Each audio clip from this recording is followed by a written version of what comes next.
Oh, hey, didn't see you there. I'm looking back at my old Xbox 360 game collection. There's so many great games we can play. For example, we can play Sonic 06. Oh! Oh! Oh! Oh! I hate this game. Why do I own this? Bad games. They're everywhere. What? Bad games are a lot more common than you think. You can't walk 3 meters without accidentally stepping on a copy of Sonic 06. Oh, Sonic! Today, I'll be talking about the bad games in my collection. Luckily, I had a nose for bad games, so I don't have many. But that doesn't mean there aren't exceptions. I've been cooking up a new way to scale games that I don't like. Instead of using my 1 to 9 scale, I'll be using my brand new, patented mediocrity scale.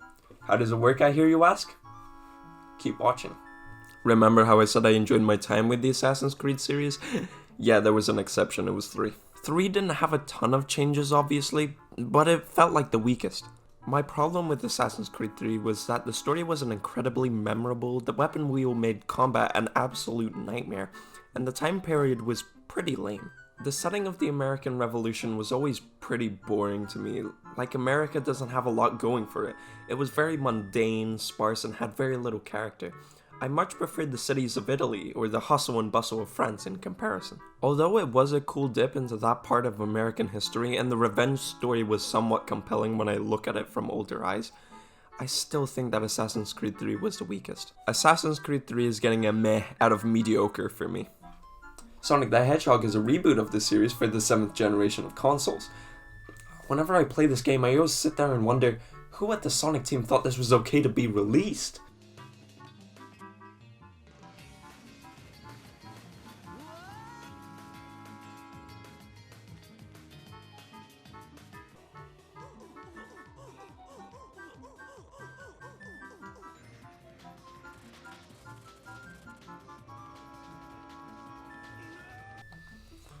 Damn, this shit's broken. Release it.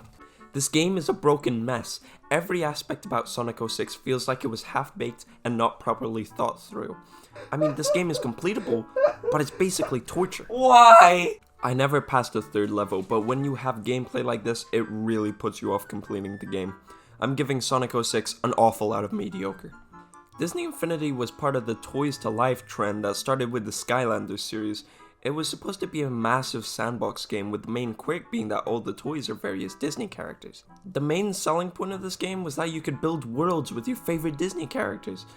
But the world creation tool was so dry and bare bones that it was very hard to do anything cool and creative. However, I ate this up as a kid and probably lost a few $100s of my parents' money just buying the various sets and toys. But whenever I try and revisiting it now, I always worry someone would notice me playing. Is that Disney Infinity? Shit! They made 3 games in the series and I only owned the 2nd game. As they were making the 3rd game, they quickly realized that the Toys to Life fad was dying, but they were in too deep, so they released 3.0, then pissed out. The gameplay was boring, the world creation and sandbox was bare, and it failed at everything it tried to accomplish. It was only developed and released to capitalize on the trend, so the bare minimum was done. It was a bad game in every sense.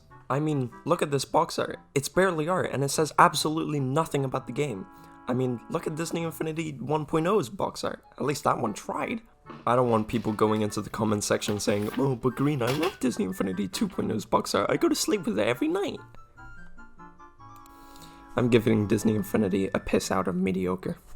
I bought Harry Potter and the Order of the Phoenix mainly because I had such fond memories of the last game, which was Harry Potter and the Half-Blood Prince.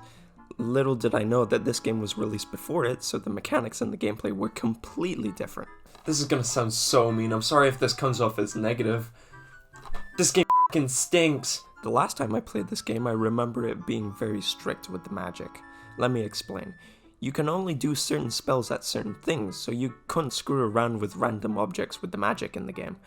Also, the way you casted spells was by flicking the right thumbstick around, in certain ways, much like that in the Skate series. The difference between this and Skate is that it was really harsh when it came to reading stick movements.